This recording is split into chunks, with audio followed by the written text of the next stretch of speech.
This is Ham College for November 30th, 2014, The Pilot.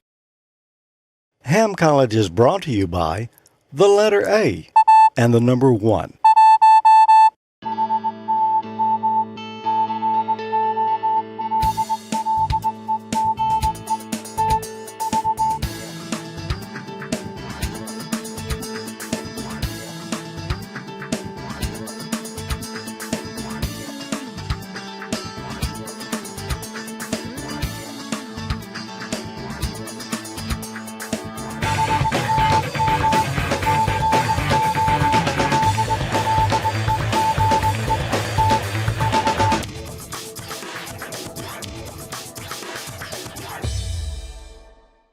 Hello and welcome to Ham College. I'm George. I'm Tommy. And this is a new show designed for new hams.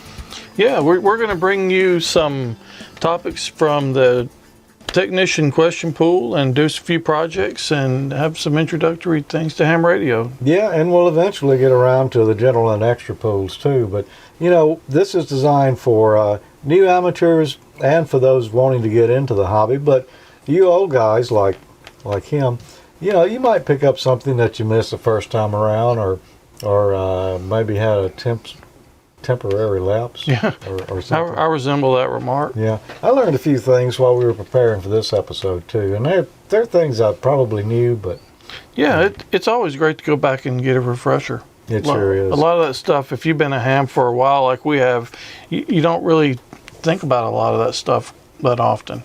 Yeah, so you don't. There might be some people watching that really don't know what ham radio or amateur radio is, and we're going to try to dispel a few rumors tonight and misunderstandings about the hobby. Right. So I guess maybe the first thing we want to do is give credit to our friend Jeff Murray, K1NSS, who provided this classic background here for us. He did a really nice so people can see it. It's a fantastic job on that. I'm going to work a little CW here. Yeah. Here, wait a minute. Here, let me get the mic. I can get the mic too. Okay. Thanks, Jeff. This is great. And you know, he has a lot of different cartoons and things he does, but he makes QSL cards for people too. Yeah. His website's got a lot of samples on it. He does some really nice work. He does. Jeff has some great resources that you can tap into there. If you want a nice looking QSL card, he can fix you up. Man, there's some really good looking stuff on there. Oh yeah, no doubt. There's something for everybody. Every one of them's custom too. You just give him the idea and he'll work with you and adjust it. Like I don't know, we maybe sent back and forth 10 different revisions on this one. Yeah. Till we got it to where we like it. Yeah, he just tweaked it, changed the color a little bit, moved things around just a little bit. And anyway, he's a real good guy to work with. Yeah, so thanks for that, Jeff. And hey, we hope we get to use this a lot. Yeah, looking forward to it. Yeah, I like it better than the one on the other show. Yeah, me too. We're going to have to come up with something else over there. Okay, well, what is amateur radio? Well, I'm going to give you just a few points here. I guess maybe the ARRL would be a good resource to learn a little more about ham radio. Oh yeah, the ARRL's got all kinds of things, lots of information. So according to the ARRL, amateur radio or ham radio is a popular hobby and service in which licensed amateur radio operators or hams operate communications equipment. And although amateur radio operators get involved for a lot of different reasons, we've all got a lot of things in common. Basic knowledge of radio technology, operating principles. We have to pass an exam to get a license to operate on the radio frequencies known as amateur bands. So we've all got that kind of stuff in common. And, these bands of frequencies are reserved for use by licensed amateurs like you and me and a lot of you watching out there, by the different governments in the world. And there are agreements, as to who can use what frequencies in which areas of the world. And in the United States, it's the Federal Communications Commission that issues amateur radio licenses. Right. So why don't you ask me a question, Tommy? Okay. Why do they call it ham? That is a good question. And, one time I thought it, and I don't know where I heard it, I thought it meant home amateur. But, nah, No? that's not what it means at all. Well, what does it mean? Well, you may be surprised. Well, I already am. Yeah, act surprised anyway, even if you aren't. A ham is, according to this, he's a poor operator, a plug. And this came from Granville Mellon Dodge, the telegraph instructor. This guy was around back during the time of the Civil War, and apparently he was a telegraph instructor too. I know he was big in communications. He coined the term ham, and that was just strictly talking about telegraph operators. The first wireless operators were landline telegraphers who left that field and their offices to go to sea or to man coastal stations, because early radio communications got started with ship-to-shore stuff. That was really Right. probably the most important area that was going to benefit immediately from radio communications. And of course, they had to use Morse code. And so they took all these telegraph operators and put them on ships. And they brought with them, a lot of their language and their traditions from their older profession. And in those early days, every station was using spark gap transmitters, because we didn't really have modern electronic circuitry at that time. You just take a bunch of power and you make it arc, and somebody can hear that. It's going to disturb everything. Yeah, just like that insulator out there on the electric pole. Yeah. When it acts up. So by using those spark generators, one guy talking to another guy across town could wipe out the whole band. I mean, Oh, yeah. yeah, not just the narrow frequency, because there weren't any such thing. It was just everything Right. if you had enough power. And so a lot of the government ships and coastal stations, they were talking about these amateur guys at home who were, getting into radio at the same time, just taking over completely their airwaves with their powerful stations. And so the frustrated commercial operators would refer to the ham radio interference by calling the amateur operators hams, Ah, a term that had come from telegraph. okay. And, amateurs, probably unfamiliar with the real meaning of the term, just picked it up and ran with it. Yeah. Sounds good to us. It sounds great. I love ham. So, as the years have gone on, the original meaning has completely disappeared, but that's kind of how it got started. Well, that's interesting to know. I really didn't know that. I didn't think you did, and you looked really surprised even Yeah. if you were faking it. So, Yeah. It's pretty good acting, huh? yeah, it was. Actually, I didn't know it. All right, well, it's your turn now, Tommy. We learned a little bit about what a ham means, and I mentioned something about telegraph there Yeah, and Morse code. and Morse code. Yeah, so I think everybody knows that Samuel Morse invented Morse code. Samuel Morse was born in Charlestown, Massachusetts on April 27, 1791. He attended Phillips Academy in Andover, Massachusetts, but eventually went on to attend Yale College to study a variety of subjects from religious philosophy, mathematics, and the science of horses. Morse was also a painter. He used that skill to support himself. Morse graduated from Yale with honors. In 1825, New York City hired Morse to paint a portrait of Lafayette. While he was painting, a horse messenger delivered a letter from his father saying that his wife was very sick. The next day he received a letter from his father telling that his wife had passed away. Morse immediately left for his home in New Haven without finishing the portrait of Lafayette. By the time he made it home, his wife had already been buried. Heartbroken because he was unaware of his wife's illness then death, he decided to try and find a way to send messages long distances quickly. Morse code was born. Morse code's a method of transmitting text information as a series of on-off tones, lights, or clicks that can be directly understood by a skilled listener or observer without special equipment. An electrical telegraph was independently developed and patented in the United States in 1837 by Samuel Morse. His assistant, Alfred Vail, developed the Morse code signaling alphabet with Morse. The first telegram in the United States was sent by Morse on the 11th of January, 1838, across 2 miles of wire at Speedwell Iron Works near Morristown, New Jersey.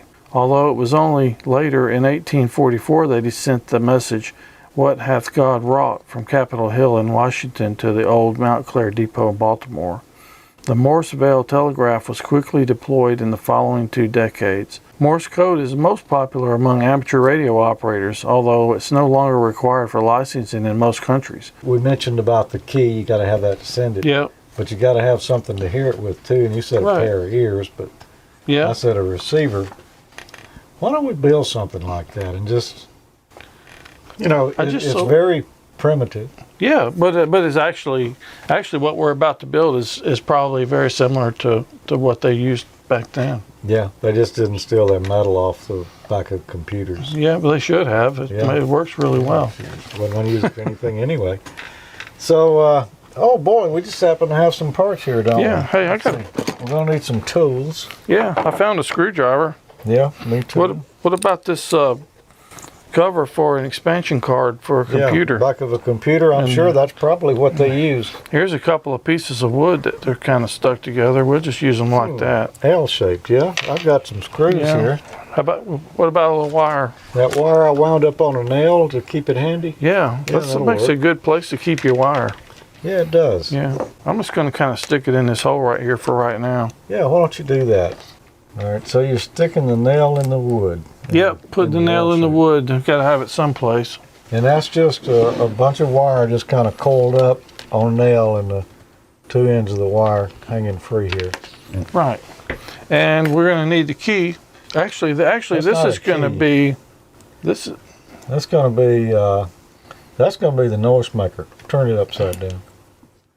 It was custom bent just to fit that nail. It was. Well, yeah. All right. So let's go ahead and tighten that down.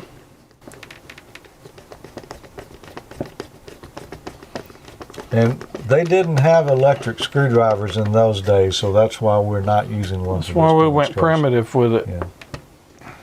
Have you got, how much gap you got there? Maybe you got a little more gap than. We'll just have to see if that works. We can always adjust. That is some distance between there. You do a custom adjustment on it. Needs to be almost. That might work. Okay. All So that's a receiver. Right. Well, I'm going to build the transmitter then. All right. All right, so what I'm going to do is I'm going to take my piece of wood and one of these covers off the back plane of a computer here, and I'm going to just screw it down to the wood. I've got a piece of wire here. Is this how Vibraplex got started? It could be. I'm not sure. They may have been around before computers, so they had to get their metal from somewhere else. I'm just going to take a screw and I'm going to stick the wire down in a hole here. Let me see if you can see that. There's a hole in the wood. I'm just going to stick the wire down in there and I'm going to tighten up a screw over it.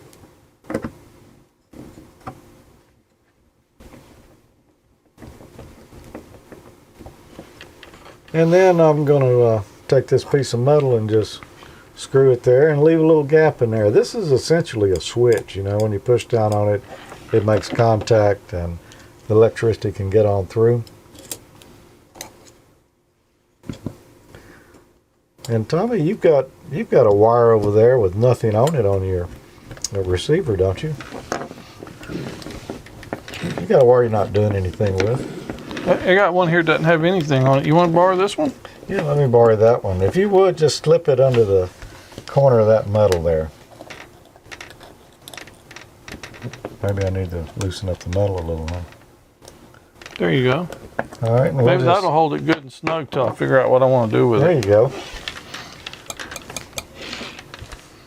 I'm not hearing anything over there. No? But we got some other wires here. Maybe we ought to do something with that. Well, I just happen to have this old 12 volt, what is it, 7.5 ampere hour battery. Yeah, is that that's from a game feeder from back in the 1780s. Yeah, I think this thing was actually used to make arcs on a file. This It's an inside joke, but it actually was. Yeah. Okay, so you want to put this one on the positive? Yeah, it doesn't matter where you put it. Yeah. All right, I'm going to set it kind of back here out of the way. Knocked our transmitter Yeah. or receiver over. You know, this wire I've got just happened to have one of these clips on the end of it here too, so I'm going to hook it to the other terminal of the battery.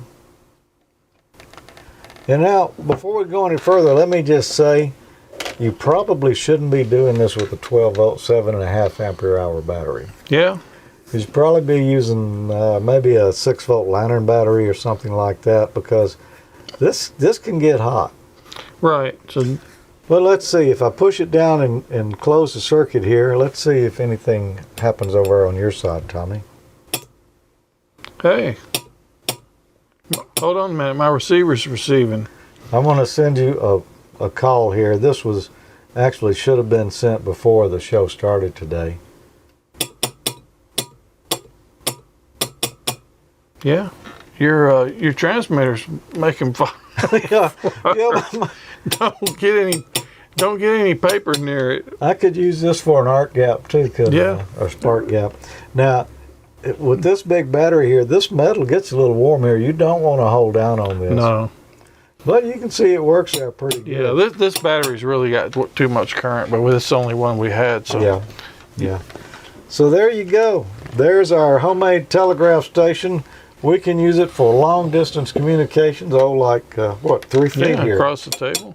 Yeah. Yeah, and if one of us really knew code, we could send Morse code back and forth. I sent SOS a while ago, but probably a pretty poor SOS. I would have been called a ham. Yeah. So they actually used one wire transmitters. They did? One wire telegraph. All right, so how they did they would've- complete the circuit? I don't know, but that's what it said. It said one wire. It must have been that the other post of the battery must have gone to ground. That would have been the only way I could think of it. A neat little project. I built one of these when I was a kid, and I thought it would be something interesting for new hams to look at. And yeah, very simple. You can Yeah. make this wire much longer. And Oh, absolutely. A lot longer. And when I was a kid, I used to be fascinated by electromagnets, which that's what the whole thing works off the principle of. But Yeah. I used to make those all the time, playing around. you know, I think I'm going to hang on to these parts here because there's probably some experiments we can do in the future that we can use some of this stuff for right here. Yeah, and if it gets cold in here this winter, you can just Yeah, hit that key a few times. yeah. I'm gonna have to warm up my You finger. know, we got you a little heater. Yeah. Okay, so there you go, a homemade telegraph key, and I think you call it sender and receiver, but I'm not sure about that. So maybe somebody will straighten us out on that. Yep. We probably should move this off the table now and get on to the next part of the show.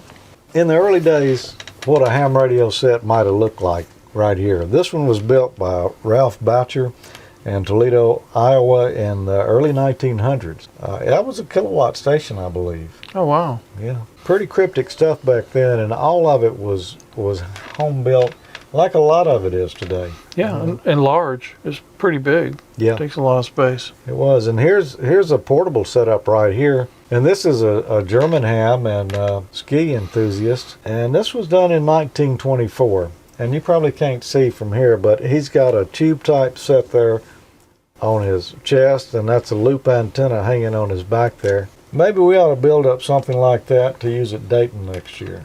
Yeah, you know that a lot of guys wear some kind of weird radio gear around. Yeah. I've seen them with huge whips, you know, coming out of their backpacks, but I haven't seen anything like that. So. Yeah.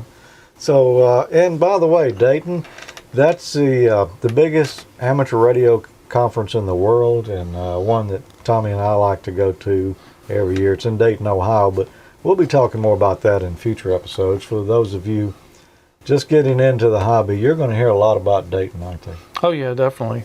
You can find out more about it at hamvention.org. Yeah, that's where it is, isn't it? Well, a lot of people, I tell them, you know, I'm a ham radio operator, an amateur radio operator. Oh yeah, my uncle used to have a CB. Yeah. How do you counter that, Tommy? Are there some differences Well, between the two? Yeah, there's a lot of differences in it, mostly in the behavior of the people that are operators on the two. I started out with CB, I'm sure you probably did too, didn't Well, you? I did back in, I guess, the early to mid 70s. Yeah, same here. It was real popular back then, but it's kind of it's not a self-policing group like hams are, and there's a lot of things on there, so it's not quite as desirable to a lot of people. Yeah, it's not, there's really not much enforcement of anything on the CB bands. And it's, where ham radio or amateur radio is strictly done as a hobby, it can't be done commercially. Well, they can use CBs for commercial purposes. Yeah, you can do pretty much anything on there apparently, Yeah. and people do. And they do. And Yeah. they do. But anyway, there's a lot of people that came from CB radio into ham radio. Mhm. And a lot of them won't admit it, but, that's just the way it is. Yeah, and I just did it on the air. You did. And I sort of did. I kind of squirmed around a I little pushed bit. you right in there. Yeah. But anyway, so there's a little crossover there. People get into CB and they get interested in it, but then they look at amateur radio and see how much more they can do, because CB only operates on a portion of the 11 meter band that originally belonged to amateur radio. And in 1945, the FCC took that from the amateurs and put it over in this other band that anyone could use. Right, and that you're limited to, what is it, 4 or 5 watts? That has changed. I was reading a little something about that initially. I think they used to say it was 5 watts input power. Mm-hmm. That meant the power coming from the battery, which some is going to be lost in the transmitter. But now I think they just say 4 watts output. Right. So you're pretty limited with that, and it's AM or sideband. Yeah. So you've got so many more modes, so many more frequencies, and you can go up to 1,500 watts Oh, yeah. Yeah. on some of the amateur radio bands. Legally. There's Yeah. some CBers that probably do that, but Yeah. you can do it legally in amateur radio. Now, we have a government agency that sort of polices us. They expect us to be on our best behavior and sort of be self-policing, but somebody's got to make the rules, and somebody's got to assign the frequencies and be in charge of licensing and all such as that. And who is that in the United States, Tommy? That's the Federal Communications Commission, Yeah. the FCC. Yeah, tell us a little bit about the FCC. Yeah. The FCC regulates interstate and international communications, which means the ones in the United States or abroad, and by radio, television, wire, satellite, and cable in all 50 states and the District of Columbia. An independent U.S. government agency overseen by Congress, the Commission is the United States' primary authority for communications law, regulation, and technological innovation. That's kind of a mouthful. That is a mouthful. But pretty much anything that's communication-wise, it's that it's their So- jurisdiction. They also go by. You've probably heard people call them Fox Charlie Charlie, or I've never heard this one, Friendly Candy Company. That's what I used to hear a lot. Really? That may have came from broadcasting back in the 70s or 80s. I don't remember where I heard that, but yeah. Yeah, I've heard him called Uncle Sam, but I've never really heard the Friendly Candy Company thing. But that's kind of interesting to me. Well, Tommy, you told us about the FCC. I'm going to tell you about another organization that amateurs are familiar with, and that's the ARRL. That's the Amateur Radio Relay League. It was founded in 1914 by Harry Percy Maxim, and it's the National Association for Amateurs in the United States. And today there's more than 161,000 members, and the ARRL is the largest organization of radio amateurs in the world. And ARRL's mission, as they say, is 5 basic pillars. That's public service, advocacy, education, technology, and membership. So the ARRL, while it's not a government agency, it's has membership from the amateur radio community, and that kind of gives us our own group and organization to kind of coordinate different things and Right. make gentlemen's agreements on certain rules that maybe the FCC didn't specify, but we kind of got together and worked it out among ourselves. This is how we'll do this. This is how we'll do that, and things like that. And they've done a lot of great things over the years. I've got a number of ARRL books up there on the shelf, and we'll pull some of those down here one episode soon and look at some of those. Right. They also they're kind of our voice to the government Oh, too. yeah. It's a paid. You have to pay your membership to be a member of it, and that money goes towards lobbying. To have laws passed to help preserve the hobby and make sure people can still put up antennas in their neighborhoods and things like that. So Yeah. it's a great organization. Oh yeah, yeah it is. And there's the FCC used to license amateurs, didn't they? I mean, you'd have to go get your license from them. Yeah. Can you tell us a little more about that? Yeah, they used to do all the testing themselves. They had 23 FCC field offices or district offices, and people used to have to go in and actually do their testing there. If you lived at least 125 miles away, you could send it in by mail for the lower three license classes, which at the time were novice, technician, and general. But anyway, like I said, that's if you lived 125 miles away or so, and it wasn't practical to make the trip in. But the group that handles that now is the NCVEC, the National Conference of Volunteer Examiner Coordinators. That's another mouthful. That is quite a mouthful, yeah. Yeah. So, but anyway, before 1984, the FCC handled all that.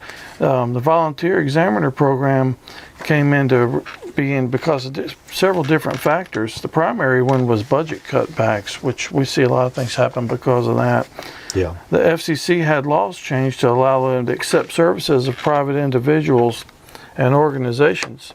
This would allow private parties to prepare and administer testing for new and upgraded amateur radio licenses. Approximately 1 month after that legislation became law, the ARRL, one you were just talking about, filed a petition requesting that only nonprofit educational organizations be allowed to participate, which that's a good thing because then you can't get gouged for pricing on things like that. So that was a great move by them. The NCVEC was formed as a nonprofit organization. Few of their duties are to coordinate the actions of the independent VECs, like you and I, Volunteer Examiner. Actually, we're not the VECs, but the groups that we go under. Yeah. And to formalize the management of the question pools. They act as an intermediary between the VECs and the FCC as well.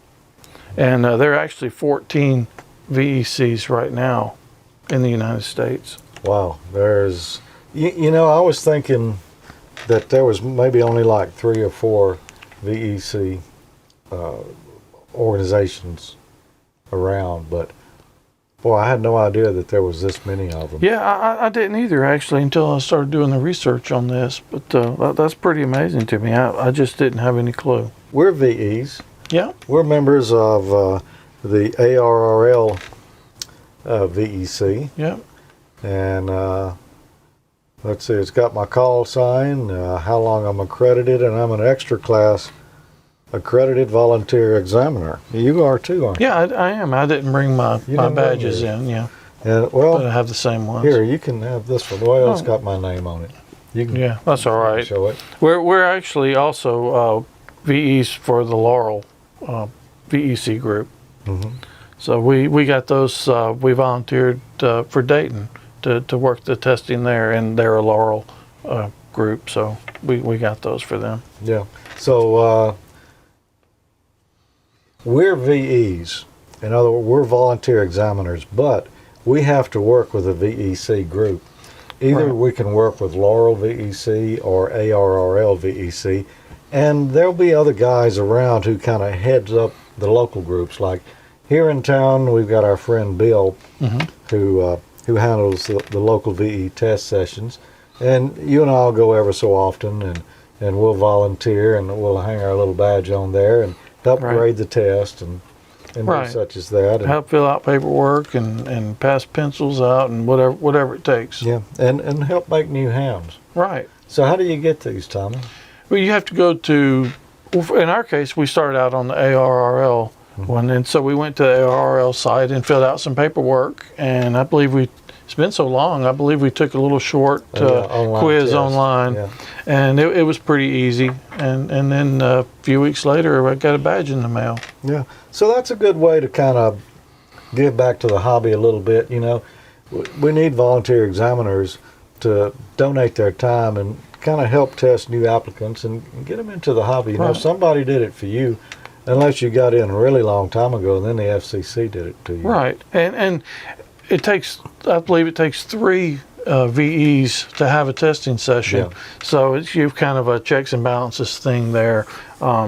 Not that I don't think any of them would go under do things under the table, but that way you know all the things Yeah. are covered, and you've got witnesses for everything, and everything's all on the up and up. So it's a lot of fun actually to participate in those testing sessions.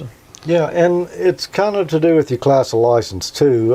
Since we were extras, we could qualify as extra level VEs to do testing of people that were taking their technician, general, or their extra class license test. Right. If you were general, I think you could only test people for the technician. I'm not sure if you could test them to be a general or not. Yeah, I don't remember the rules on that one, but since we're extras, I really, Yeah. we can do all of them. Yeah, I notice Dave NT9E here said general radio telephone operator's license. Needed to be an engineer at a radio station. Yeah, I've got one of those. Yeah, It's hanging on the wall up there, and you used to need that to, be an engineer at a radio or television station. You don't anymore. They've changed the laws. yeah. Everything changes, doesn't it? But I actually had to have that for jobs in the past. Right. And yeah, the Morse code that we were showing here earlier, you don't really have to have that any longer. So everything changes. It's still good to know it. Yeah, and there's still a lot of people that use it. Oh yeah, a lot. But Primarily yeah. hams. We'll be talking more about it in the future. But now, Tommy, I think maybe, we've talked about the testing here, how people can get their license. Maybe we ought to go over some of the questions and kind of help prepare folks for taking their exam. And maybe some of you who are already licensed have a little review on some of these, Right. these different questions. So what we're going to do tonight is we're going to start with the technician class license exams here. Yeah. And let me pull up our first question here. And I really didn't think this out good because it's kind of hard to read that from here, but tell me what it says. Let me say something before we go too far, because some of these are simple, common sense. Some of them aren't, and we plan on, as we go through and find some that are more involved with some electronics theory and things like that, doing demonstrations and explaining and going into a lot of depth on the ones that or warrant that type of thing. So, Yeah, some of them are just, pretty much here's the answer, and that's about all we can say about it. But others, we plan on covering the theory and some of the background details to help you understand these questions. I mean, it's okay to memorize and go take your test and just answer them, but we want you to know why it's okay to do that, but it's really better to know Yeah. why. So, and that's what we're aiming for here. So what's our first question there, Tommy? The first one says, which of the following is a purpose of the amateur radio service as stated in the FCC rules and regulations? All right, we've got several choices there. We've got A, providing personal radio communications for as many citizens as possible. And what's B? Providing communications for international nonprofit organizations. C, advancing skills in the technical and communications phase of the radio art. Or D, all of these choices are correct. So what do you think the answer is, Tommy? Well, I think maybe D, all these choices may be correct. We need a buzzer in here too. Yeah? Yeah, we do. Because the real answer is Right. advancing skills in the technical and communications phase of the radio arts. Right. Yeah. Oh, you knew that. I knew that, Yeah. but That was a good fake off. It too. was? Yeah, I Good. was convinced that you didn't really know the answer. did you really? Yeah. Cool. But hey, that's cool. Let's go on to the second question. Now, these questions are broken up into different segments or different groups. They call them pools. And we're going to cover more of that in the future and tell you about the different sections of the exam and how many questions are in each pool. But all these right here are on the first pool, which is basically regulatory type stuff. Incidentally, the answer for this question right here is probably the main reason why I actually wanted to get my license. You wanted to be advancing skills in Technical communication phases. Yeah, we've got on. Yeah. You remember we used to get on the RACJU computer programming, electronics, Oh, yeah. everything. And that's another good reason to get into amateur radio, because you're going to find a lot of people that have the same afflictions you do with Afflictions. technology. Yeah, Yeah. But yeah, we used to talk not just radios, computers, Oh yeah, and still do. and still do. Yeah. Yeah. So let's go on to the next one here. And our second question: which agency regulates and enforces the rules for the amateur radio service in the United States? And Okay. A, FEMA. Yeah. B, the ITU. hmm C, the FCC. Or D, Homeland Security. So And I can tell you this question pool, this has been updated since you I sure? took mine. I'm pretty sure because I don't think Homeland Security was on there before. I've forgotten when this particular pool came out. I don't have that here in front of me, but yeah, this is the latest one, and this probably was since we got licensed. So, but we just discussed this just a few minutes ago. We did, didn't Yeah, so I'm going to go for C, the FCC. we? And you would be correct. We need a ding, ding, Ding, ding, ding. Yeah, Yeah. we're going to have to work on those sound effects. Yeah, because FEMA, the Federal Emergency Agency, no, they don't enforce rules for amateur radio.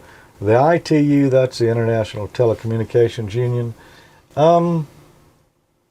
Yeah, they're kind of involved in there, but that's working between countries and all. That's not. They don't really, enforce rules here in the United States. Although they may have some input into making our rules. Some of the reciprocal agreements and Yeah. things. The FCC, Federal Communications Commission. Yeah, that's it. Homeland Security. No, I think they got their hands busy with other stuff. Yeah, they're probably tied up right now. They probably are. What part of the FCC regulations contains the rules governing the amateur radio service? A, Part 73, B, Part 95, C, Part 90, or D, Part 97. Do I get the answer again? I thought you would I'm let gonna- me answer one. Go ahead. I actually know this one too, but go. It's D, Part 97. Ding, ding, ding. And that is correct. Yeah, Part 97. How do you know this? This is one of those you're just going to have to memorize or remember. Yeah, the fact that we wrote a FCC rules program one time and Yeah. released it out on shareware, that just kind of helped a little bit. Well, we probably, I don't know. We made enough to buy more programming tools with. It paid for the Yeah. habit. Yeah, Paid for the rules. that might have too. been our first project we did. It could have been. One of the first for sure. Well, let's go on to the next question here. Which of the following meets the FCC definitions for harmful interference? A, radio transmissions that annoy users of a repeater. B, unwanted radio transmissions that cause costly harm to radio station apparatus. That which seriously degrades, obstructs, or repeatedly interrupts a radio communication service operating in accordance with the radio regulations. Or D, static from lightning storms. Okay, which one do you think that is, Tommy? I'm going to go with C. That which seriously degrades, obstructs, or repeatedly interrupts a radio communication service operating in accordance. With radio regulations. Well, let's just see. I think you're right on that one. And you are. Go figure. Yeah. You must have looked at these before. I have seen them before. There's what, back 91, 92? Yeah, about 92, I think. So there's your answer for that one right there. And these are the type of questions you're going to have on that technician exam. Let's go on to the next one. Which of the following is the purpose of the amateur radio service rules and regulations as defined by the FCC? A, enhancing international goodwill. Now, this is going to be a trick one here. B, providing inexpensive communications for local emergency organizations. C, training of operators in the military radio operating procedures. Or D, all of these choices are correct. This is kind of a tricky one. It is. Am I answering this one or do you want Yeah, it? you'll answer this one. Okay. Since I already Since know it's the a tricky answer. one? Yeah. I'm going to go with A. Enhancing international goodwill. And you are correct. Yeah, Yeah. I actually remember that.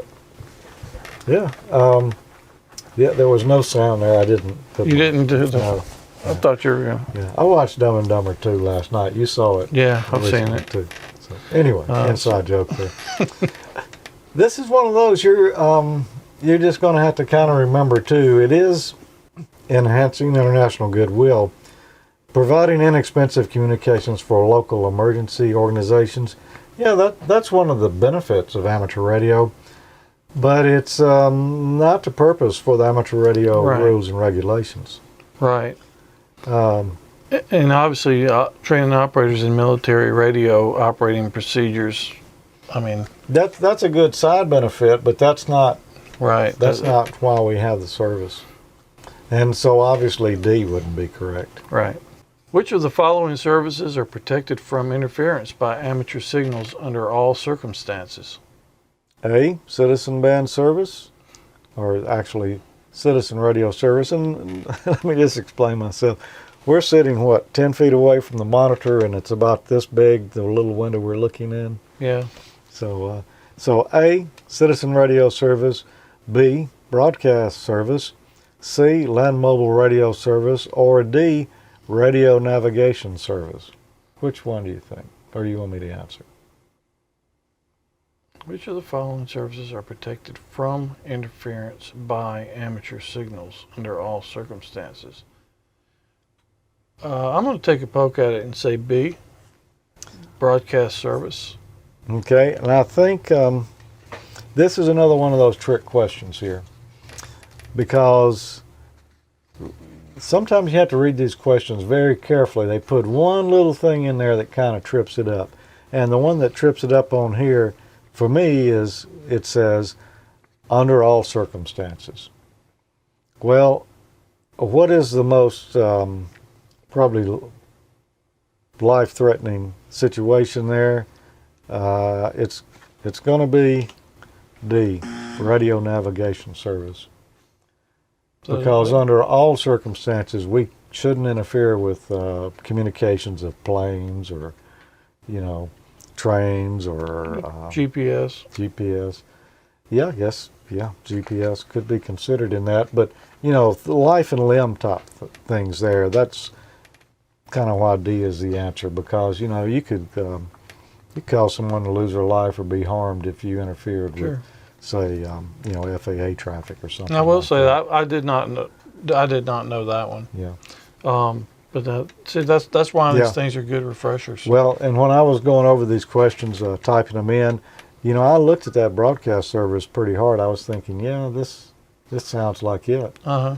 But I quickly moved on and looked at the answer. And Yeah, saw when you it. highlighted the answer on the slide, that pretty well gave it in for you, didn't it? Yeah, Yeah. that kind of cued me in right there. So let's go on to the next one here. What is the FCC Part 97 definition of telemetry? And it's A, an information bulletin issued by the FCC. B, a one-way transmission to initiate, modify, or terminate functions of a device at a distance. C, a one-way transmission of measurements at a distance from the measuring instrument. Or D, an informational bulletin from a VEC. Well, seeing as how you already typed in the answer, I guess I'll take a swing at this one too. Okay. And I'm going to say that telemetry is C, a one-way transmission of measurements at a distance from the measuring instrument. And that is correct. What did I win? An attaboy. Oh, You all can right. collect it after the show. All right. This one kind of tripped me up a little bit here. I knew an information bulletin issued by the FCC. No, that's not telemetry, nor No. is an information bulletin from a VEC. Telemetry is data. Right. And so I looked at B, and, I was kind of, I got kind of tripped up from my broadcast background with remote control units and such, but the B there, a one-way transmission to initiate, modify, or terminate functions of a device at a distance like a remote control. you're sending commands to a device. But that's not really what it is. What it is bringing back that measurement data. Right, and when I look at that, I think about the old amateur logic we did when we went and saw Bill launch the balloon, and they were sending telemetry from the balloon that gave us the altitude, the temperature, the direction, all that good stuff up there, and Yeah. so that's the type of data that's telemetry. Well, we'll give you that one. All right, made me work for that one. Yeah, the next question, which of the following entities recommends transmit, receive channels and other parameters for auxiliary and repeater stations? A, frequency spectrum manager. B, frequency coordinator. C, FCC regional field office. Or D, International Telecommunications Union. Okay, and I guess you want me to answer this one. Yep. Which of the following entities recommends transmit, receive channels and other parameters for auxiliary and repeater stations? Well, I don't think it's going to be the International Telecommunications Union because, we're talking about local here when we're talking about repeaters and auxiliary generally. The FCC Regional Field Office, well, the FCC is sort of hands-off with ham radio, so I don't think they're going to get involved down to the level of assigning frequencies for individual repeaters. Yeah, I doubt they have the manpower for that. Frequency Spectrum Manager. That seems like it could be it. Seems like it's close. But B, Frequency Coordinator, I'm going to go with that. Frequency Coordinator is the one who coordinates the frequencies for auxiliary and repeater stations. And I'm going to second that motion. Well, let's see.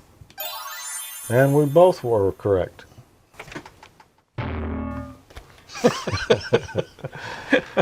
All right. Who selects the Frequency Coordinator? Well, this is getting good now. Yeah. They're digging in. Yep. A, the FCC Office of Spectrum Management and Coordination Policy. Wow. That's pretty long. Yeah, there probably is one of those. The local chapter of the Office of National Council of Independent Frequency Coordinators. Amateur operators in a local or regional area whose stations are eligible to be auxiliary or repeater stations. Or D, the FCC Regional Field Office. All right, reason this one out for us, Tommy. Well, we already wiped out the FCC Field Office as far as the frequency coordinator, so I think that one's out. FCC Office of Spectrum Management, that kind of falls under the same thing. Pretty much think the FCC is not going to deal with that. The local chapter of the Office of National Council of Independent Frequency Coordinators. I just don't think there's a council for that. Amateur radio is kind of a self-policing, self-monitoring type thing. So I'm thinking it's going to be C, amateur operators in a local or regional area whose stations are eligible to be auxiliary or repeater stations. Well, let's see. Boy, you nailed another one. Give it up, brother. All right. And yeah, this is generally these are probably called frequency coordinators, or like in our area, there's one called SERA, S-E-R-A, which I think is Southeastern Repeater Association. Yep, it's a group of amateurs that kind of form a group, and they help decide and coordinate what frequencies will be used for repeaters in their part of the country or state or whatever region they cover, because you can't all be on the same frequency. Right. So, And it's a good idea to, if you're going to put up a repeater, to find out who's responsible for that in your area and get it coordinated, and not just stick something up on some frequency where you may have, overlap or cause interference with something that's already there. And that does happen. And you can just go stick a repeater up and throw it up there.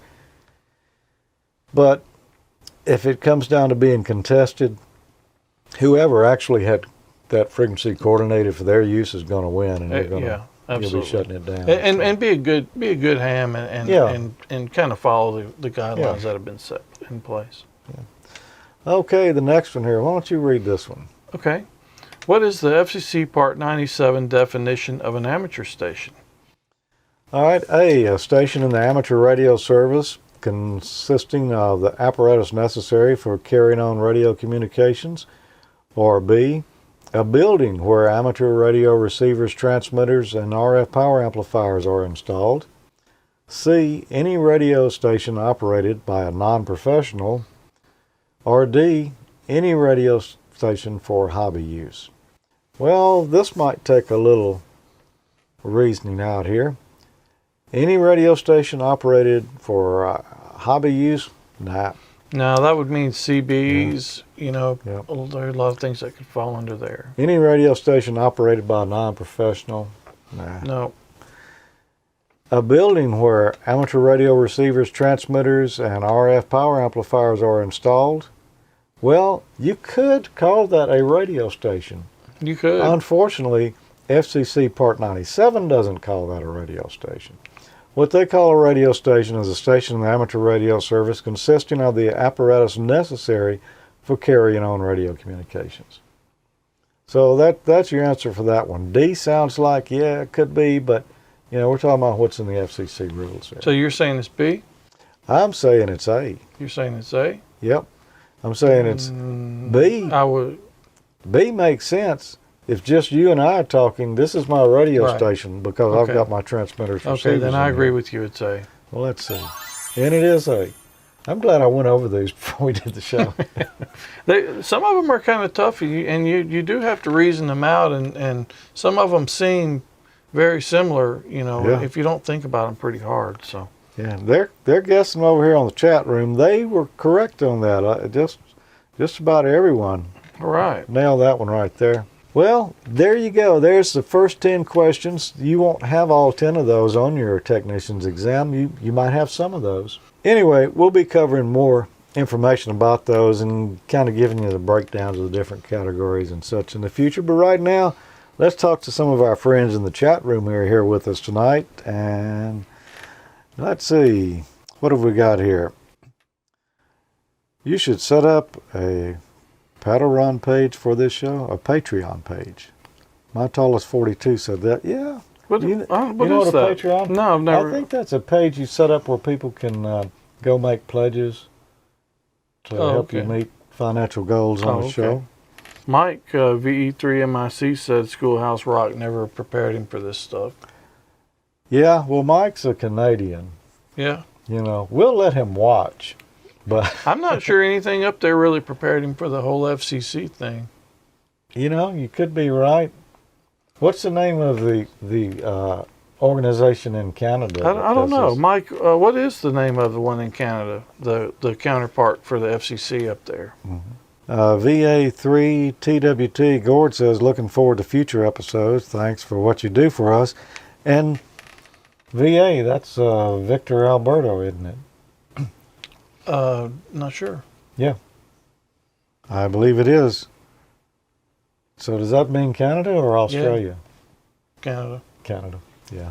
So there's one of Mike's neighbors up there. And yeah, you know, we don't care if you're from the U.S. or not. Your rules are going to be sort of similar. Might be a little different. So, you know, you can't go completely by what we're reviewing here, but it's going to be pretty doggone Yeah, close. and you may want to tune in and see George sing the Ham College theme too, since I usually have to do the amateur logic one. Let's see. Anyway, he's looking forward to future episodes. This show will be posted shortly, and we'll post around, you know, the links to where you can find Right. it, and send your new hams or non-ham buddies over to have a look at it. Let's see if Right, we can and it'll set it'll the hook and bring them in. it'll smooth out some. This one might be a little rougher than a little. some of the others. Yeah, we had quite a few problems to overcome at the start, so kind of threw us off. Yeah, and Ron says he still can't believe that he passes extra tests. Yeah, Rob, that thing is pretty hard. Me too, man. That thing was tough. I studied. You can ask my wife. I studied for that thing like nonstop. No, every night. I don't even remember how long, but it was a long time. Yeah. Mike, our friend VE3MIC, says the regs are slightly different but similar, and that's kind of what I would expect. Mm-hmm. Yeah, that's a good thing. A lot of this stuff kind of carries over, and that's good because if you're talking to somebody and another country, you want to kind of follow Mm-hmm. the same protocol, same type of rules. Yeah. And my tallest 42 says, is the test more about memorization like these questions were, or practical? And it's both. These that we covered tonight, probably, yeah, a lot of them were memorization, but Well, there's some reasoning behind Yeah, some of them yeah. too, and we tried to kind of go through some of that Yeah. process about reasoning through them. But there's some electronics theory and practical application things that oh we'll be yes, getting definitely will be. There'll be a little math in there, some circuit diagrams and things as you get on in. to. Right. Don't remember how many the technician had of that type, but there'll be more theory involved in here. It's not all memorization. Although that is one way to take the test, but if you want to understand it, It's not the recommended way, because Yeah. you really want to understand what you're doing and not just memorize it to get the ticket and then go about your business. You want to kind of understand why things are like that, so you'll operate in the proper manner when you get on the air. And let me see where I was just looking here. KN0MAP, Dan says, I'm a new ham and looking forward to future shows. Well, Dan, you are our man. You're the kind of person that we're looking for this show, and that we're aiming it at. Although we want to make it interesting for people who've been in the hobby for a while too. They can argue with us and tell us where we were wrong, and because it could happen. Yeah, There's a it could. chance. My wife says it could happen all the time. Okay, general class VEs can only administer tech exams. And KK4 EWT, I thought that was correct. Yeah, I kind of thought so too, but I wasn't sure. Yep. You see anything interesting in there, Tommy? Well, Yeah, they're all interesting. Ron said he studied about 6 to 8 weeks taking practice. Practice. Yeah. Try. Ron said he studied about 6 to 8 weeks taking practice exams, 500 every day for that time. Passed the extra with 100%. Wow. Congratulations. 100%. That's pretty impressive. Yeah. Because that extra one was tough. I made a great grade on it. I don't remember exactly, but it was a lot of pressure. Yeah. My grade on the extra, I aced the general, man. I did. I know I bound and missed, a couple or so. The extra, I had not studied for it, and there was all kind of red marks on my page, but apparently not too Apparently many. just not I quite. just snaked right in under the wire on that one, man. Yeah. When you go to take your test, Yes. you pay. It's a nonprofit, like we said before, administers the test, but they do charge a fee to deal with the paperwork and the postage, sending the paperwork into all that good stuff. But when you pay the fee, you can take as many of the examinations as you want. So if you go for the technician, you can take the general. If you pass it, then you can take the general. If you pass it, you can take the extra right there on the Without spot. paying extra. Without paying extra. And that's what you did, right? You took the That's general. what I did. And Yeah. went ahead and took the extra. I took the general. I got it, and they said, well, you want to take the extra while you're here? Sure.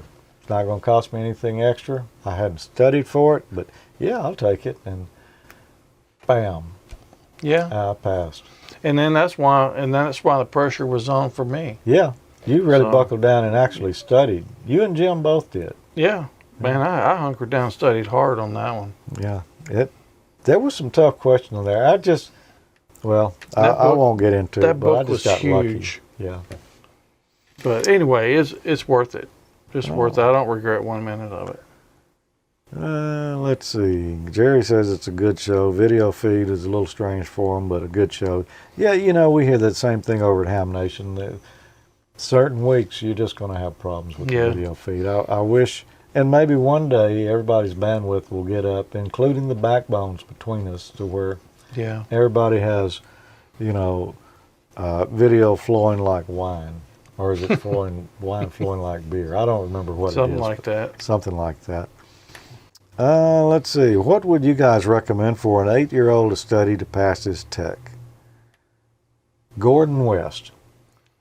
Yeah, think that he's got great books. So, Mhm. so I definitely recommend his technician book. Yeah, get the Gordon West Technician book. It won't only just help him pass the test. It will give him some actual background into the different areas in there. He'll actually learn, and it'll be a fun thing. My son studied Gordon's book to take his technician exam, and he was really commented on how well it filled in everything. Yeah, I hear a lot of people talk about those. They're probably some of the best ones out there. Yep. My tallest 42 says, I'm already am a builder. Oh, I think he said I already am a builder. He didn't stammer like I did. Okay. But yeah, well, that's cool. You know, that you're the perfect kind of guy to get into amateur radio, isn't he? Absolutely.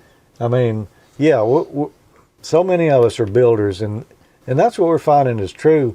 So many people who, well, came through Amateur Logic, got started watching the show, us doing Arduino stuff or building one thing or another, and we hooked them and brought them right on into amateur radio. Oh yeah, and That's- it's fun. It's fun to build something like that and tie it in with amateur radio. You know, build your own antennas and all that stuff. It's great. That's our kind of people. You bet. Yeah.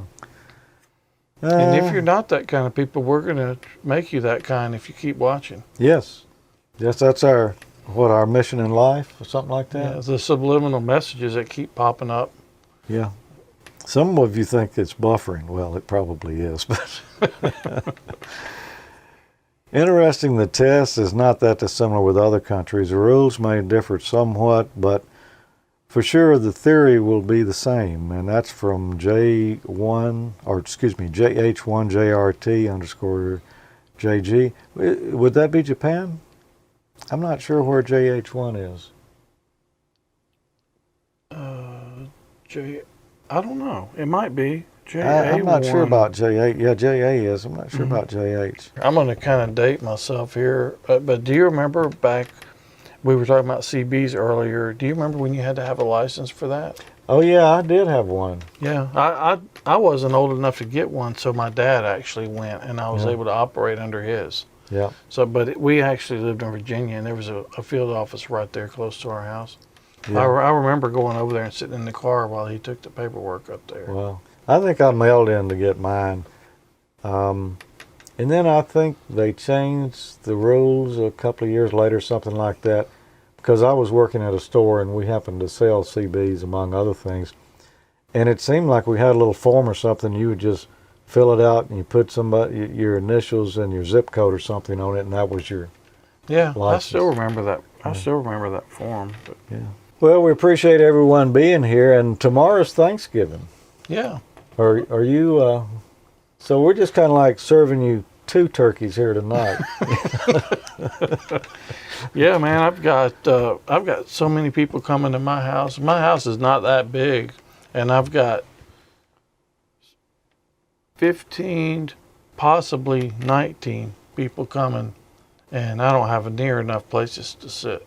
So some of them are going to have to sit on the ground over there, whatever.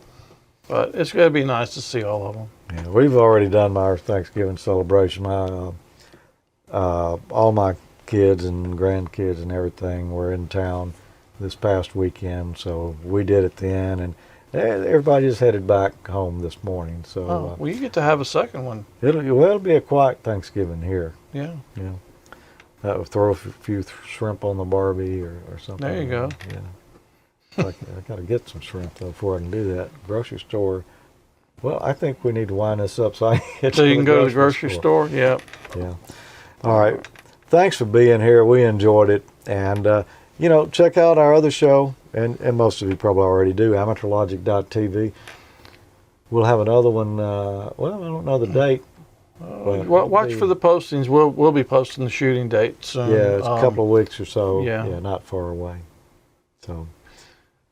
And then, you got something? yeah, I was going to say one more thing. When we post the final edited version of this, be sure and leave comments and let us know what you think. If Yeah. it's worthwhile, if it's not, if some things maybe need to change a little bit Yeah. on it or whatever.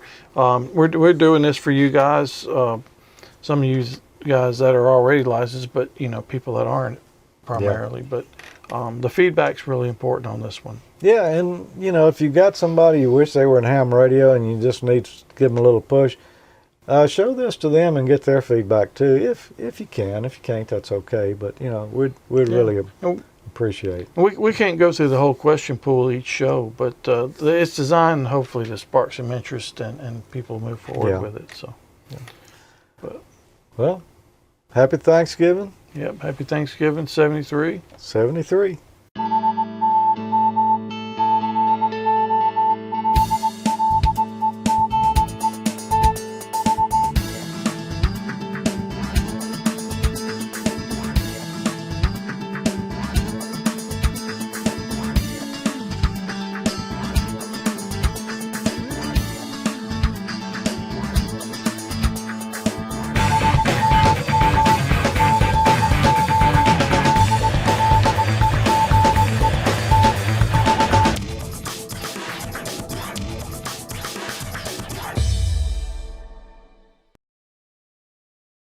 Well, I think we went through 10 of them, Tommy, because it says chat. All right, so how you been doing? Well, I've been doing pretty good. How about you? In the following 2 decades, though,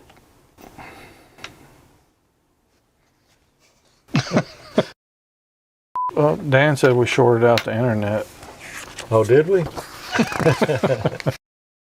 I was going to tell you about something obviously I didn't print out here. The radio station apparatus.